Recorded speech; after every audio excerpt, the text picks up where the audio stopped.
तो वहीं देखिए, दिशा पाटनी के घर पर फायरिंग से जुड़े हुए मामले में यह भी अपडेट है कि गाजियाबाद के 2 शूटर्स का एनकाउंटर हुआ, जिनकी जानकारी भी हम आप तक पहुंचा रहे थे। एनकाउंटर के बाद गैंगस्टर रोहित गोदारा ने एक पोस्ट किया और लिखा, दोनों शूटर ढेर नहीं हुए, वो शहीद हुए हैं। उनका मरना सनातन की हार है। दोनों शूटर गोल्डी बरार और रोहित गोदारा गैंग के सदस्य थे। और ये देखिए, ये जो पोस्ट किया है वो भी यहां पर आपको हम दिखा रहे हैं।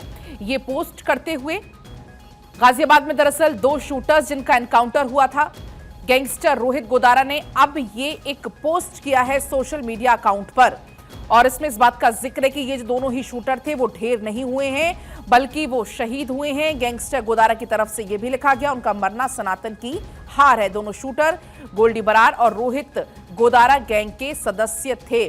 क्योंकि जैसे ही ये मामला सामने आता है, तत्काल इस मामले में जांच कमेटी बिठाई जाती है, एसआईटी का गठन हो जाता है और इसके बाद 3 राज्यों की पुलिस ने इस पूरी एनकाउंटर को अंजाम दिया था।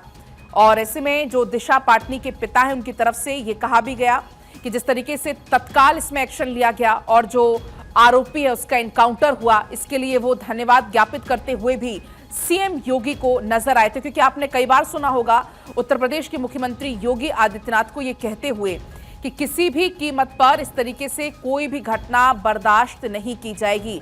अगर कोई शख्स इस तरीके की मानसिकता रखता है, कोई अपराधी अगर ऐसे घटनाओं को अंजाम देता है, तो फिर उसके लिए उत्तर प्रदेश में कोई भी जगह नहीं है। 12 सितंबर को ये पूरी घटना हुई थी। अहले सुबह की घटना ये होती है 3:30 से 3:45 के बीच में।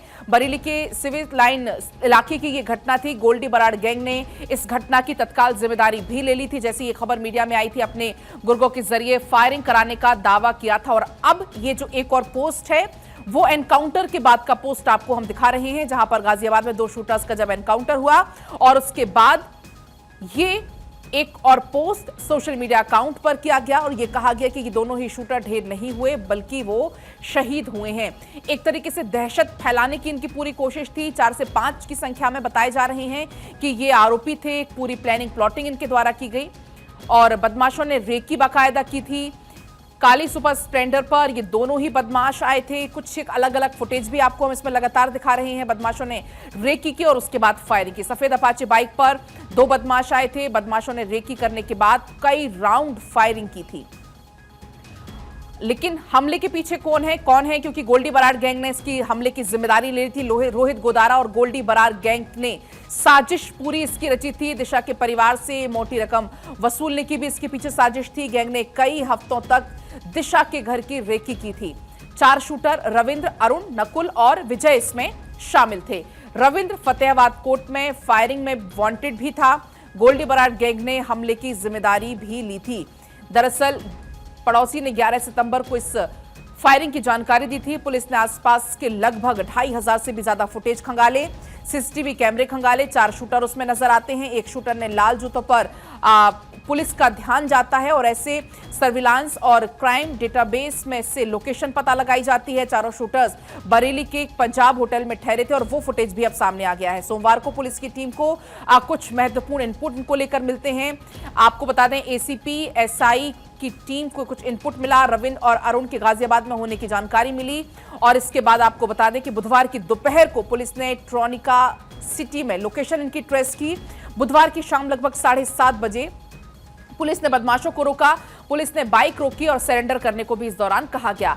शूटर्स ने पुलिस के ऊपर भी गोलियां उस दौरान चलाई। जैसे ही पुलिस ने रोका, सरेंडर करने को कहा, एक गोली पुलिस की गाड़ी में और दूसरी एक अधिकारी को भी इस दौरान लग गई थी। पुलिस की जवाबी फायरिंग में दोनों शूटर्स को गोली लगी और ऐसे में आपको बता दें, पुलिस की एक गोली सीधे रविंद्र के सीने में जा लगी।